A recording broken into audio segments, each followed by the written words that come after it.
Because the Winds of Winter and A Dream of Spring have not been dropped yet, Game of Thrones Season 8 is likely to come out before then. So with that being said, the showrunners kind of are left, to deal with their own devices as it comes to the ending. I'm sure George has, given them some main plot points of how it will end, but mostly I think they have to use contextual evidence from the novels just like we do. Let's discuss some of the craziest Game of Thrones Season 8 in-game theories you've ever heard. Before we get started, I am having a weekly giveaway here on Sir Hunt's Reviews, and in order to enter this contest and win this $10 Amazon gift card, all you have to do is leave a like on the video down below, leave a comment, then go ahead and subscribe, and then turn your notifications on so that way you get alerted every time I drop a Game of Thrones video throughout this long night. The first theory I want to discuss is the theory that Sansa and Tyrion will end up together. Now this has been a thing since Season 6 ended. We knew that Tyrion was headed back to Westeros. We also knew that Sansa was currently in Westeros and had just won back her seat at Winterfell. Like basically the Starks had just retaken Winterfell. So it's kind of like a natural progression for Tyrion to get back with Sansa, if not for love, which it definitely won't be, because I definitely don't think that Tyrion was ever in love with Sansa Stark, and I can surely say that Sansa Stark was never in love with Tyrion Lannister. But for political ideals. So if they were to get back together, it would be for the benefit of the realm. But just listen to these two quotes from Tyrion and Sansa's first POV chapter in A Game of Thrones. Tyrion's line is almost his introduction in his very first POV chapter in A Game of Thrones. It goes, "When he opened the door, the light from within drew his shadow clear across the yard, and for just a moment, Tyrion Lannister stood as tall as a king." So, yeah, that is slight foreshadowing. I mean, it is, like a one-off line, but just remember, first impressions are everything. George R. R. Martin knows this when writing his books. So if one of the first lines we're getting delivered about Tyrion is that he, can potentially has the ability to become a king, that's going to stick with us. Now, this line is from Sansa's first POV chapter in A Game of Thrones. It reads as follows: "She was a Stark of Winterfell, a noble lady, and someday she would be queen." So, that's pretty obvious that that's clear foreshadowing to Sansa becoming a queen and Tyrion becoming a king. The thing with Sansa is that not only is it foreshadowed in her very first POV chapter, but also by Cersei Lannister. The Maggie the Frog prophecy reads that Cersei will be replaced by a younger, more beautiful queen. So initially she thought that was Sansa coming to marry Joffrey. So what if it's interesting that it's another complete 180 and it's actually Tyrion and Sansa who get married and sit the Iron Throne? Now, I've said this for a long time. Tyrion would likely make the wisest ruler for Westeros. If it's a democratic election type process, I think he has a good chance of beating Daenerys if Daenerys was one of those candidates, just because I know a lot of people like to say that Daenerys isn't a foreign woman, but honestly she is. Yes, she was born in Westeros, but she spent her entire life over in Essos. Yes, she was learning about Westerosi politics and policies and stuff, but if you know a true Westerosi citizen, riding in on your dragons to come and say, "Hey, I'm here to make peace," is not the best idea. So you do have Daenerys as being an outcast of that, and don't get me wrong, I'm not talking down on her character. Okay, so ideally, Tyrion just has more so of the upbringing and more so of the juice that it would take to require running something like King's Landing. Now, I'm not saying Daenerys wasn't an amazing ruler over in Essos. She was. But what did she do over there? She broke policy and she changed everything. It was for the better. Do not get me wrong. It was definitely for the better. But the fact of the matter is she kind of goes against the grains of the natural way of society, which can be a good thing. But in Westeros, in-game, after they've had this massive war that split the entire kingdom, I think someone like Tyrion might go over easier with the population of not just King's Landing, but of maybe southern Westeros. Now, the reason why I say that is because Daenerys has dragons, she's from a foreign land, and all they see is fire and blood, and they don't have the best histories of Targaryens ruling. So because of that, they see Daenerys as maybe more of a threat. Even though that's stupid, that's just how the simple citizens of King's Landing and maybe southern Westeros might treat her. Now, the reason why I say southern is because I still think that if Daenerys survives Game of Thrones Season 8 into the finale, she will be a ruler just in Winterfell. So if you can imagine, you have Sansa and Tyrion ruling King's Landing, and then you have Jon Snow and Daenerys ruling the North. Now, it sounds like that's just all a sweet ending and none bitter in there, but the bitter part could be that several major characters have died during that process. Now, I am not a fan by no means of this next theory, but it basically involves Bran Stark. And in this theory, it states that Bran Stark is actually still asleep. I know, crazy, right? Like, I'm not a big fan of those soap opera type of endings where you find out that it was all a dream. Like, there's no way in heck that would happen, not only in Game of Thrones, the TV show, but also in the A Song of Ice and Fire novels. So with that being said, let's just go ahead and quickly run down some of the points to this theory. Basically, they say that Old Nan has predicted most of what's happened and what is currently happening in Game of Thrones, which is true. That is definitely true. Old Nan has prophesized a lot of what has gone down and what will go down in Game of Thrones. So, actually, that makes me think. If you guys want me to do a video on Old Nan and some of her prophecies, why don't you write down below in the comment section that you want me to do that kind of video? But anyway, the theory states that since Bran has heard all of these stories and that almost every character that he's met is in this dream, it's stated that basically it's sort of like a,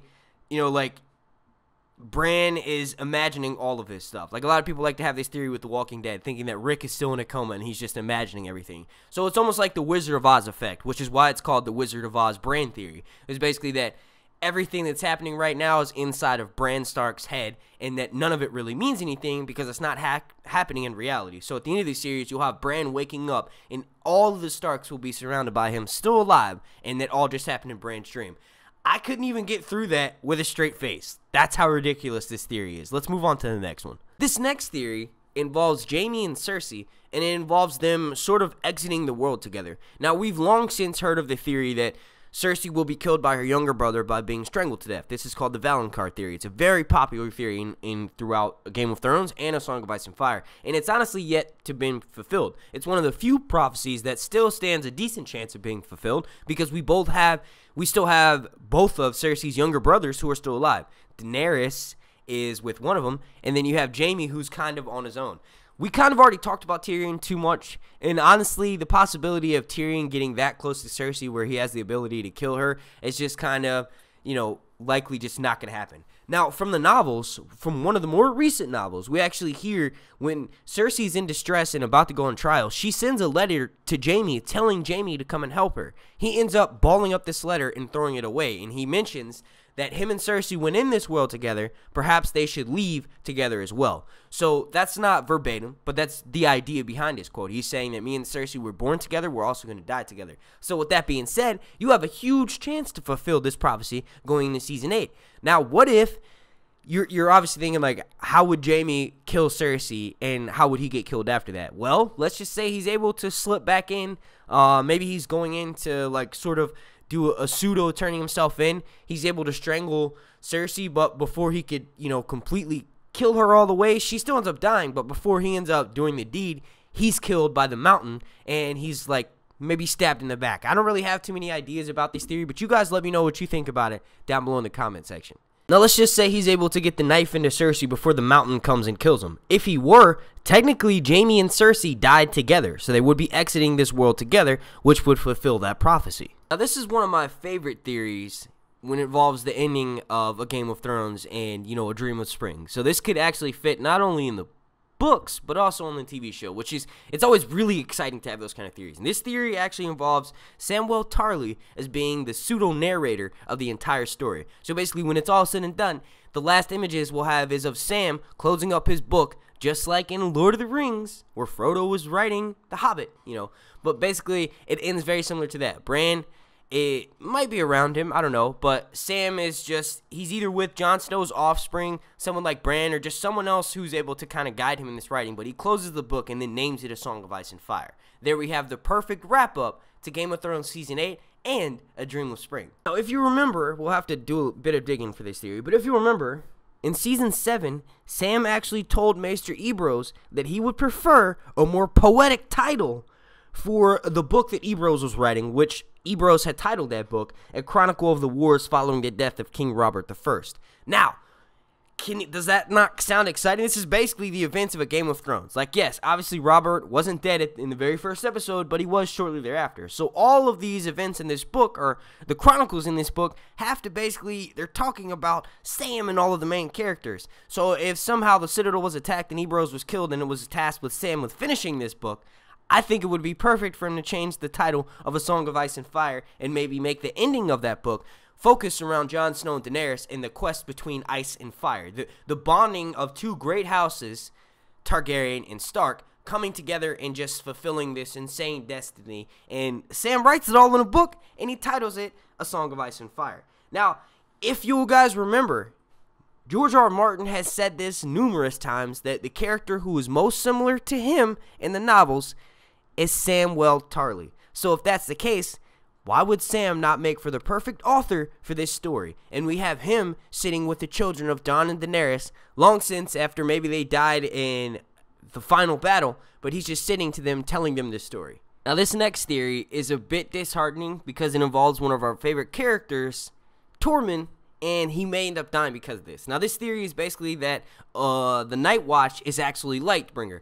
Now I know that sounds crazy, but I've been a big fan of multiple theories that Lightbringer is not a physical representation of a sword and is rather a metaphor for an embodiment of someone else. So I thought that Daenerys' dragons could breed Lightbringer. But in this theory, it claims that the Night's Watch is Lightbringer, and here's why. Just listen to their vows. The Night's Watch vow goes as follows. I am the sword in the darkness. I am the watcher on the walls. I am the fire that burns against the cold, the light that brings the dawn.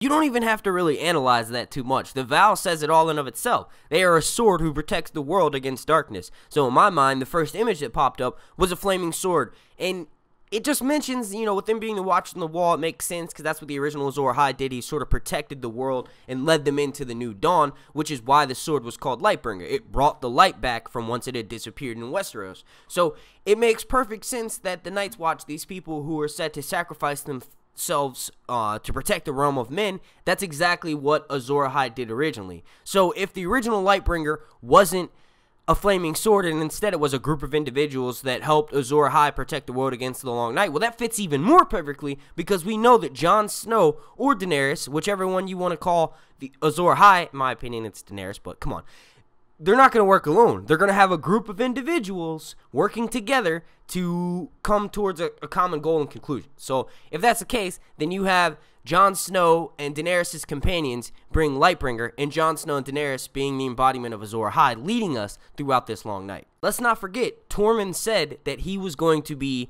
the Night's Watch now. He said that in Season 7. That was honestly one of my favorite lines from Tormund in the entire all of Season 7. But if he's the new Night's Watch, that would also mean that, theoretically, Beric Dondarrion is the new Night's Watch as well. So if they were to die when the wall was attacked, then they died protecting the realm of men. They died being literal Lightbringer. Now, I do not think that Beric and Tormund died when the wall collapsed. I think they were safely able to jump to the other side, which wasn't collapsing. And if you want to know more of my thoughts, you can actually click the link right up here, and that'll take you to a video I did right after Season 7 ended. You also have Dolorous Edd and his group of rowdy bunch. He's technically the Lord Commander of the Night's Watch. So I think, if anything, Tormund and Beric may rush to the wall and continue that fight until Jon Snow is able to join them. But I don't know. You guys let me know what you think about this theory down below in the comment section. Do you think that the physical representation of Lightbringer in this new Battle for the Long Night, do you think that they're embodied by the Night's Watch? Or do you think that it's still, there's a chance for it to be either a dragon or a literal flaming sword? Next up is an in-game theory for Brienne of Tarth, which is a little bit convoluted by a theory that I said earlier, which involved Jaime killing Cersei, and in doing so, he dies shortly after that. So basically, him and Cersei came into this world, and they leave this world together. But let's just say that that didn't happen, and I didn't say that for the sake of this video. So for this theory, it involves Brienne of Tarth actually ending up with Jaime Lannister, and they have, you know, lots of little blonde-haired children that are running around sword fighting. Now, I know that's a bit of a silly ending and there's not much substance to it, but we do know that Brienne and Jaime have been longing for each other. And one of the worst things that you can have in this world is unrequited love. So even if these two don't make it all the way to the very end, which honestly I think one of them will, I doubt that both of them will, but I would like to see something happen that they would finally get to, at least before they died, maybe, like, let's say they confess their love to each other before they go into battle, and then one of them dies in that process. I want to see that kind of ending for Jaime and Brienne. I want some sort of resolution. I want them both to admit it. Hey, I love you, babe. You know, that type of situation. That's just got to happen. Like, they've been playing Will They, Won't They since Season 4, and I would like a bit of a conclusion to that. What do you guys think?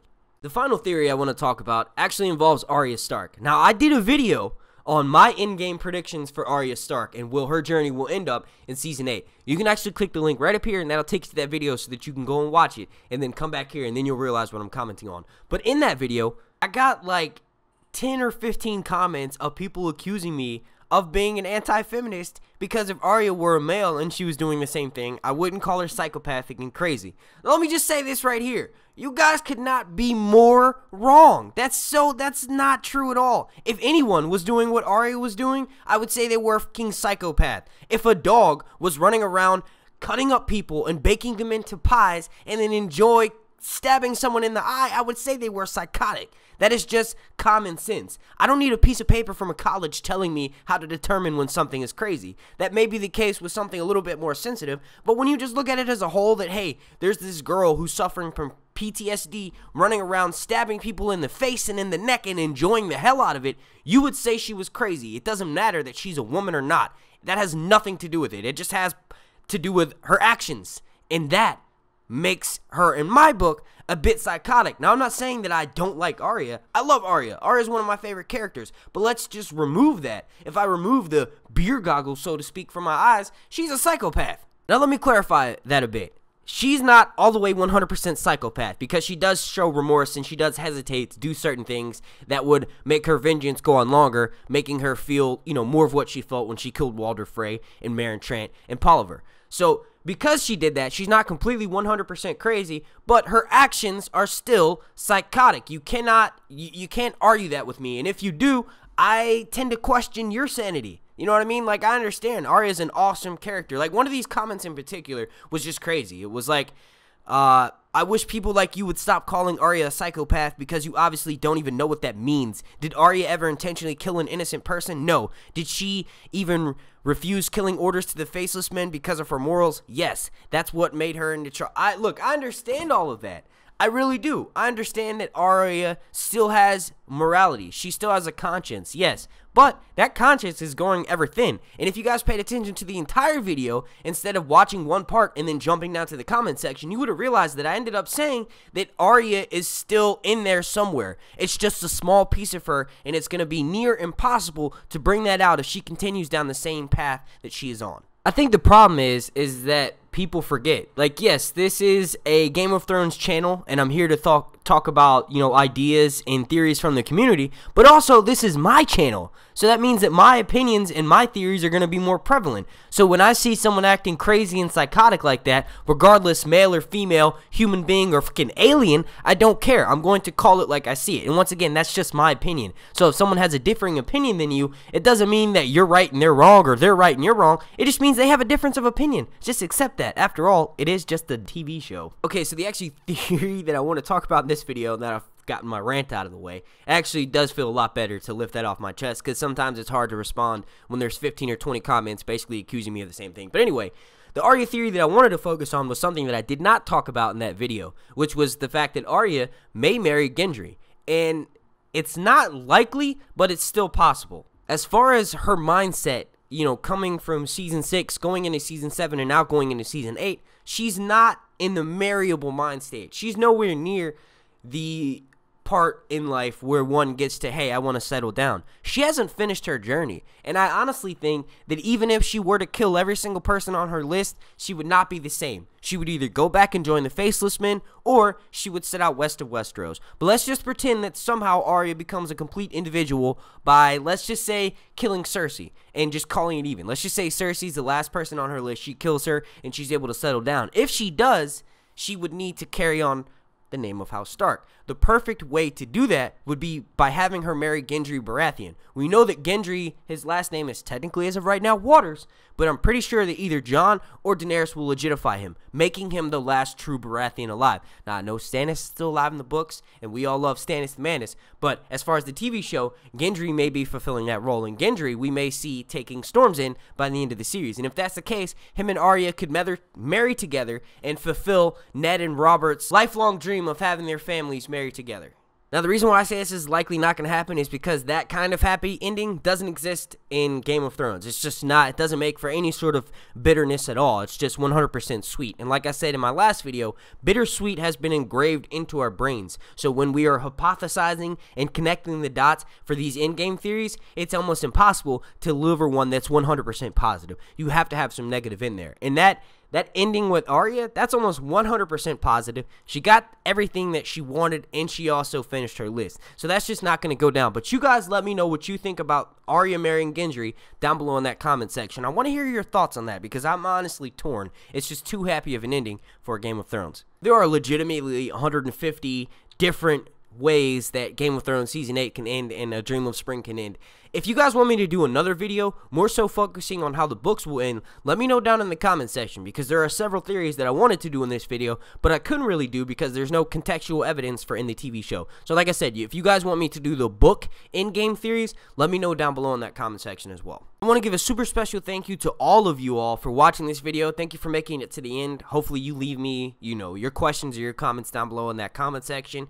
I also want to set a like goal for this video of 110. That just sounds like a nice number. If you want to help me hit that like goal, make sure you slap a like on this down below. Also, if you want to be entered into this contest to win this $10 Amazon gift card, all you have to do is leave a like on this video, subscribe, then follow the Gleam.io link down below, and that'll take you for all the different bonus ways you can enter the contest. I also want to give a super special shout out to every single one of my Patreons: Mario, Terry, Lise, Chris Fellows, Jeremiah, Fred, Nancy, Ann, Amberlynn, Beth, Rocketman, King Wolf Dom, Dave Gray, Queen of Maine, Heller von Leinstein, Belladonna Catertot, Juliet 402, Elder Flores, Darton, John Borrowick, Marilyn Miller, Queen Moni, Brian Wiles, Mel of Winterfell, Sammy Omer, Joe Swag, Lynn Shaw, Samantha Morris, Enid, and Angel. Without all of you guys, these videos would not be possible, and if anyone watching would like to join my Patreon and show your support to Sir Hunt's Reviews in these dying times since YouTube wants to demonetize every single Game of Thrones video, all you have to do is click the Patreon link down below in the description or up here to the right, and that'll take you where you can go and support Sir Hunt's Reviews. My name's Mark, and I hope you all enjoyed this. This has been Sir Hunt's